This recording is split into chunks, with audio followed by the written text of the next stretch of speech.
কিন্তু আমার রূপের দরকার কি ছিল তাই ভাবি।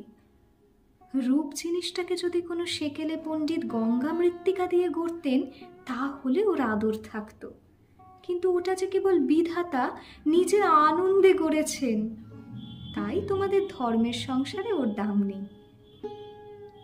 আমার যে রূপ আছে সে কথা ভুলতে তোমার বেশি দিন লাগেনি, কিন্তু আমার যে বুদ্ধি আছে সেটা তোমাদের পদে পদে স্মরণ করতে হয়েছে। ওই বুদ্ধিটা আমার এতই স্বাভাবিক যে তোমাদের ঘরকন্যার মধ্যে এতকাল কাটিয়েও আজও সে টিকে আছে। মা আমার এই বুদ্ধিটার জন্য বিষম উদ্বিগ্ন ছিল। মেয়ে মানুষের পক্ষে এক বালাই, যাকে বাধা মেনে চলতে হবে সে যদি বুদ্ধিকে মেনে চলতে চায় তবে ঠোকর খেয়ে খেয়ে তার কপাল ভাঙবেই। কিন্তু কি করব বলো, তোমাদের ঘরের বউয়ের যতটা বুদ্ধির দরকার বিধাতা অসতর্ক হয়ে আমাকে তার চেয়ে অনেকটা বেশি দিয়ে ফেলেছেন। সে আমি এখন ফিরিয়ে দিই কাকে?